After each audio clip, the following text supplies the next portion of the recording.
Welcome back friends, this is Deepak Dhyani. आज की इस वीडियो में हम डिस्कस करने वाले हैं वेब बेस्ड एप्लीकेशंस के एमसीक्यू फॉर आईटी के लिए, जो आईटी के लिए बहुत ही ज़्यादा इंपॉर्टेंट हैं, क्लास 12 जिनका कोड 802 है।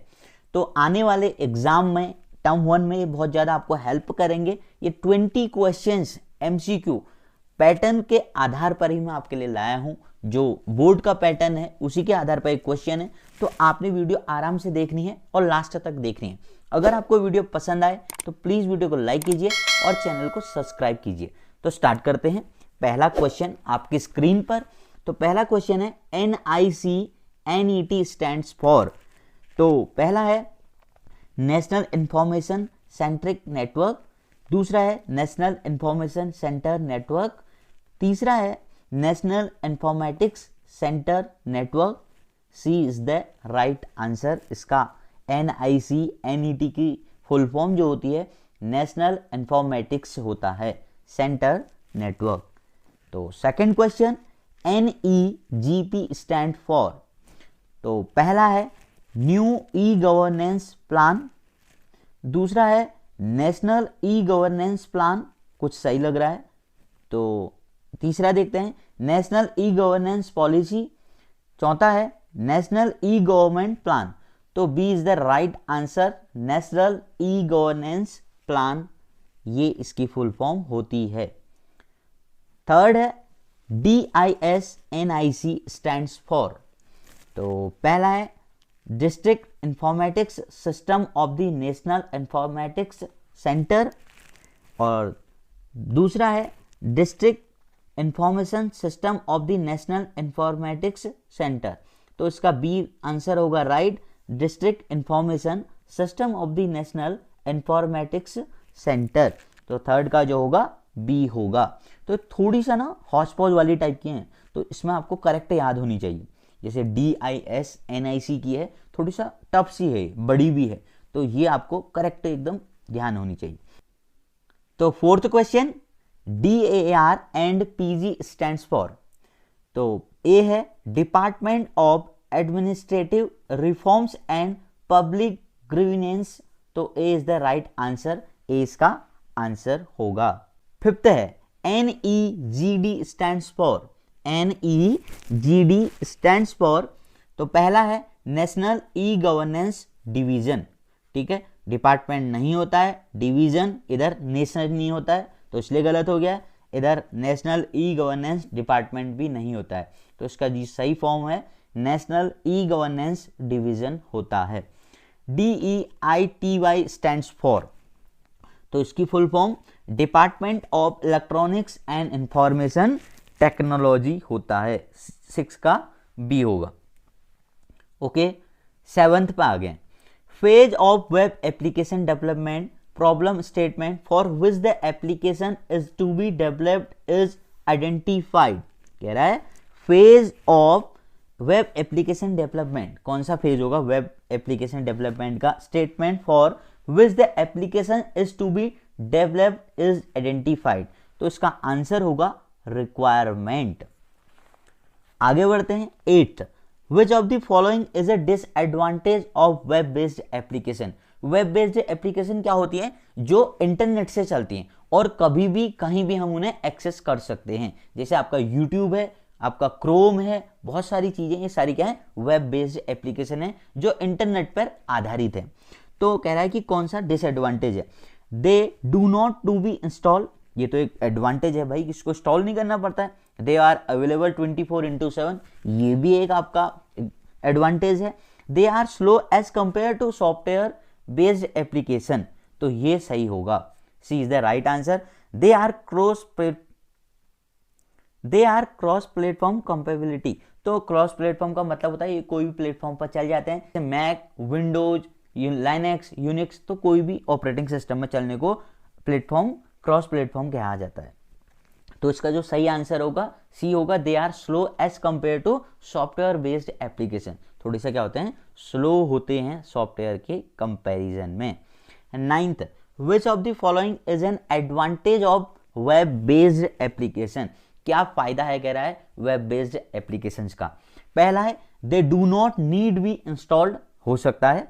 They are susceptible to frauds, they are slow as compare to software based application, without network they do not run. तो इसका जो एडवांटेज होता है, they do not need be installed, इनको इंस्टॉल नहीं करना पड़ता है। अगर इंस्टॉल नहीं होगा तो इससे क्या होगा, आपकी मेमोरी बचेगी और आप इजीली आपका जो सिस्टम है वो स्मूथली रन करेगा। 10th क्वेश्चन आपकी स्क्रीन पर, internet transaction are susceptible to frauds, creating strong password is vital, a strong password has, कह रहा है एक स्ट्रॉन्ग पासवर्ड में क्या होना चाहिए, 6 to 8 alpha numeric characters, special symbols, only numbers, both A and B. तो इसमें होना चाहिए 6 to 8 अल्फा न्यूमेरिक कैरेक्टर्स और स्पेशल सिंबल्स। तो D is the right answer, both A and B. 11th question, the national portal of India provides a single window access to information and services being provided by the various Indian government entities. Which of the following is the website for the National Portal of India? तो जो national portal हमारा है वो है india.government.in। तो ध्यान रखना है, ये एक जीके टाइप का क्वेश्चन ही है। ये क्वेश्चन ऐसे है ना, जो इंटरनेट चलाते हैं जो लोग, उनको ये क्वेश्चन इजीली आ जाते हैं, और आज के टाइम में सभी लोग इंटरनेट चला रहे हैं, तो ये बहुत कम लोगों को ही पता नहीं होता होगा कि हमारा नेशनल पोर्टल क्या है। तो नेशनल पोर्टल जो है हमारा india.government.in है। 12th क्वेश्चन आपकी स्क्रीन पर, government of India web directory is a one point source to access all Indian government website at all levels and from all sectors. Which of the following is the website for the government of India web directory? तो इसका answer है, पहला है go-directory.nic.in, दूसरा है GI directory, ये गलत हो जाएगा, GI नहीं हो सकता है, ठीक है, इसलिए गलत हो गया। go-directory.nic.org, ये भी गलत है। go-directory.in, ये भी गलत है। तो जो सही बचा वो ये है go-directory.nic.in। जो हमारा डोमेन नेम है इंडिया का वो इन है, कंट्री का भी डोमेन नेम होता है, तो हमारा क्या है, इन है। 13 क्वेश्चन आपकी स्क्रीन पर, in an online tutoring the student and the teachers are at physically different locations connected to each other via internet. There are several websites whether the learner can go for the online learning. Select from the option given below which of the following is not an online learning website. कह रहा है कि आजकल online teaching पढ़ाई हो रही है, बच्चे और टीचर अलग अलग लोकेशन में हैं, तो कह रहा है कि कौन सी मतलब एजुकेशन वेबसाइट नहीं है। तो देखते हैं, पहली वेबसाइट है gcfllearnfree.org। देखो मुझे इसमें कोई आइडिया नहीं आ रहा है कि वेबसाइट कौन सी क्या है, ठीक है, तो यहाँ पर अगर लर्न आ रहा है इट मीन्स ये एजुकेशनल वेबसाइट है, तो ये आंसर नहीं हो सकता है। edx.org एक बहुत ही पॉपुलर वेबसाइट है एजुकेशनल में, तो ये भी इसका आंसर नहीं है। कोर्स एरा, कोर्स तो एजुकेशनल से आ रहा है ये शब्द, कोर्स एरा। तो इन्फीबीम जो है वो एजुकेशनल वेबसाइट नहीं है, एक शॉपिंग वेबसाइट है, तो D is the right answer.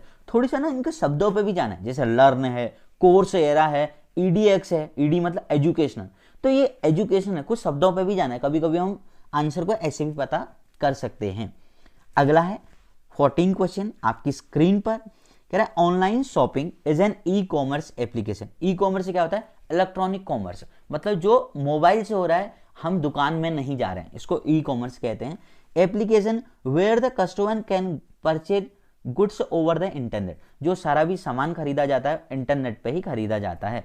There are several websites where the customer can go for online shopping.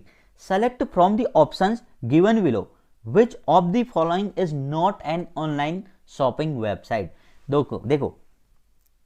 देखो स्नैपडील क्या है, एक बहुत ही पॉपुलर वेबसाइट है। मिंत्रा भी बहुत पॉपुलर वेबसाइट है शॉपिंग करने के लिए। इन्फीबीम भी क्या है, शॉपिंग करने की वेबसाइट है। कोर्सेरा क्या है, एजुकेशनल वेबसाइट है, तो ये नहीं हो सकती है आपकी ई कॉमर्स वेबसाइट, क्योंकि ये 15 क्वेश्चन आपकी स्क्रीन पर, dash are real time lectures where user participate में ask question and get their queries answered. तो इसको क्या कहेंगे, interactive tutorials, video tutorials, power point presentation, webinars. तो इसको कहेंगे वेबिनार्स, आजकल बहुत ही ज्यादा पॉपुलर है ये word. 16 question, dash require the user to follow the instruction, perform the desired action and get a feedback, इसको क्या कहते हैं? A interactive tutorials, B video tutorials, C PowerPoint presentation और डी इज द वेबिनार्स।